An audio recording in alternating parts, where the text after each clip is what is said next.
Hi bazali bamzitho, welcome to Mgosi noMagatsheni. I am uMagatsheni. Umgosi wethu wanamhlanje bazali bamzitho is about Kwanjomane season 3. So the season 3 of Kwanjomane is coming back very soon. Very soon we'll be seeing if family Agibo chicken, guys.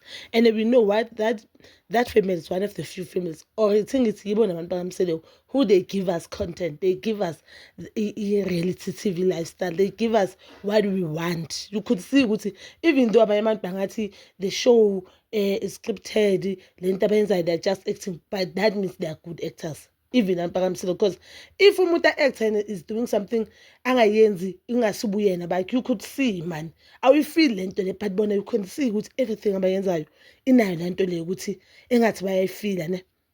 So the trailer is already out and it seems like there'll be more fire, more love, more fights. We know Guti Kwanjomane nje ifamily yabo is very toxic, and I thought they won't have season 3 after seeing izinto umama kaChicken azikhulumela about the family, abantwana bakhe backstabbing her, abantwana bakhe her quitting ubungoma, so forth, guys, and abantwana bakhe baba ama friends nama enemies wakhe. So that is the main reason enza ukuthi quit ubungoma, because ngabe bekuthiwa uyenza impindi amela ashaye back ama enemies wakhe, abantwana bakhe they'll be affected because abantwana bakhe bebase bambhonga nezitha zakhe ezingasendaweni, you get. So we know the fight between umamkhulu no Maga Chicken has been there. Mama Chicken is so hard to forgive umamkhulu, which is understandable. So I've seen abantu abaningi bathi makaxole, but ubuhlungu wabizwa uye whatever into ezenzakale between bona.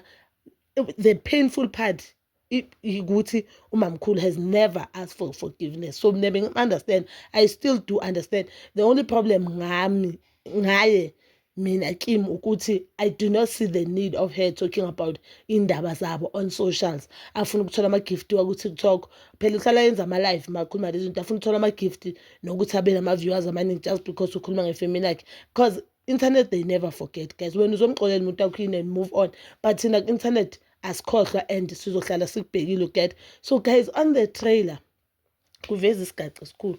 Remember uMaga Chicken ujolene one of ithwasa lakhe, which is uDladla.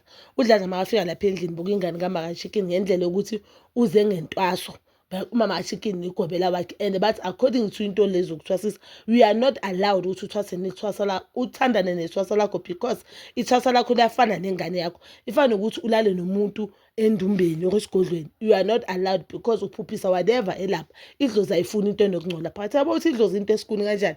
It's just that yithi esifuna ukuthi yithi or ebelungu that they portrayed idlozi as if into engcolile, but no, idlozi into esikuni, because nento wrong nento enokungcola ayifuni. You understand? And umuntu enza into wrong nento enokungcola inosijezo nyana esithize. So on that trailer into abayivezile, uChicken is forever accusing umama wakhe. uChicken uhlala akhuza umama wakhe, mama do not do this, mama lento wrong. So lapha ulwela uDladla uChicken, as much as uChicken nosisi wakhe, which is uNtoko, they do not approve of relationship kamama bona uDladla, and they feel like it's extremely wrong. I for one I believe ukuthi into yenza umama kaChicken is wrong, but la kule ndaba la uChicken ukhuza umama wakhe, kuthiwa uMaga Chicken ummuka uDladla. uChicken yamkhuza lapho ukuthi mama umshayelana uDladla, ushayelana ingane encane, uthandana nengane encane macede uyayishaya in the name of love. Yabona ukuthi vele mawumdala umama uzothandana nengane encane kwenzakalani. Yingakho namantombazana amaningi athandana nabo baba abadala, especially abusive people and people abanama traumas bayikhiphela kule ngane. Even though umuntu angeke abuse physically, but uzo-abuse emotional, la ukuthi uhlule intanga zakhe.